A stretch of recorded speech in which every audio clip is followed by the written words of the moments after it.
கர்த்தருடைய பரிசுத்த நாமத்துக்கு ஸ்தோத்திரம். இன்று நமக்கு அருளப்பட்ட தேவ வார்த்தை நீதிமொழிகள் 21:1. ராஜாவின் இருதயம் கர்த்தருடைய கரத்தில் நீர்க்கால்களைப் போல் இருக்கிறது, அதை தமது சித்தத்தின்படி திருப்புகிறார். இந்த வசனம் எவ்வளோ பெரிய உண்மையான வசனம். கர்த்தர் சொல்கிறாங்க, இந்த தேசத்தை ஆளுகிற ராஜாக்கள் அத்தனை அவருடைய இருதயத்தையும் அவர் திருப்புறாருன்னு சொல்கிறாங்க. அப்போ திருப்புறதுனா எப்படின்னா, நீர்க்கால்களை போல திருப்புகிறார். நீர்க்கால்னால் விவசாய நிலத்தில் தண்ணி போகிற இடம்.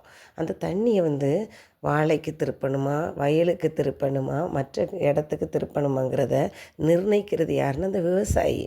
வாழைக்கு தண்ணி போனால் அது நிறைஞ்சிருச்சுன்னா அந்த நீர்க்காலில் அடைச்சி விட்டுட்டு அடுத்த பக்கம் திறந்து விடுவார். அப்படியே திறந்து மூடுறது அந்த விவசாயியோட வேலை. அதே போல் கர்த்தர் ராஜாக்களுடைய இருதயத்தை ஆளுகிறார்.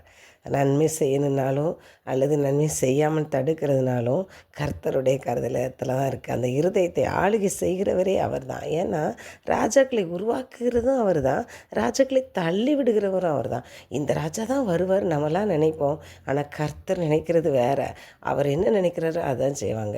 அதே போல் இவன் வர்றதுக்கு வாய்ப்பே இல்லைன்னு நினைப்போம், ஆனால் அவரை தான் தூக்கி ராஜாவாக கர்த்தர் வைப்பார். அதனால் நம்முடைய கருத்தில் எதுவுமே இல்லை, அவர் அவருடைய சித்தத்தின்படி செய்கிறார். அப்போ நம்ம ஆளுகிற ராஜாக்கள் நன்மை செய்கிறவர்களா தீமை செய்கிறவர்களான்னு சொன்னால் அது நம்முடைய செயல்பாடுகள் தான். நாம் நல்ல மக்களாக கர்த்தருக்கு கீழ்ப்படிந்து அவருடைய விருப்பத்தின்படி செய்கிற மக்களாக இருந்தால் ராஜாவோட இருதயம் நன்மை செய்கிறபடி அவர் திருப்பி விடுவார். நம்மளுடைய அக்கிரமங்கள் மீறுதல்கள் அதிகமாக இருக்கும்போது தான் அந்த துன்பம் செய்கிற ராஜாவையே கர்த்தர் இருதயத்தை மாற்றி விடுறாங்க. அப்போ நாம் என்ன செய்யணும், தேசத்துக்காகவும் ராஜாக்களுக்காகவும் நாம் கர்த்தர்கிட்ட கேட்கக்கூடியவர்களாக இருக்கணும். நாம் நம்முடைய பாவங்களை அறிக்கையிட்டு எங்களுக்காக இறங்குங்கப்பான்னு சொல்லி அவர்கிட்ட கேட்கும்போது நமக்கு நன்மை செய்யக்கூடிய ராஜாக்களை கர்த்தர் நியமிக்க வல்லவராக இருக்கிறார். தானியேல் 4:35 பூமியின் குடிகள் எல்லாம் ஒன்றுமில்லை என்று எண்ணப்படுகிறார்கள். அவர் தமது சித்தத்தின்படியே வானத்தின் சேனையும் பூமியின் குடிகளையும் நடத்துகிறார். அவருடைய கையை தடுத்து அவரை நோக்கி என்ன செய்கிறீர் என்று சொல்லத்தக்கவன் ஒருவனும் இல்லை. அவர் சேரது அவரை கேட்குறதுக்கு யாரும் கிடையாது. அவர் தான் எல்லாத்தையும் நிர்ணயிக்கிறார்.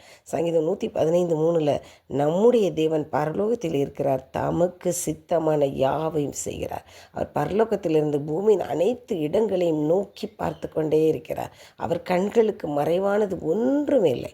அதனால் நாம் அவருக்கு சித்தமானதை செய்யக்கூடியவர்களாக இருந்து நன்மை செய்யக்கூடிய ராஜாக்களை பெற்றுக்கொள்வோம். ஸ்தோத்திரராஜன் நன்றியோடு துதிக்கிறோம். உமக்கு சித்தமானது செய்யக்கூடிய மக்களாக எங்களை நீங்கள் மாற்றுங்க.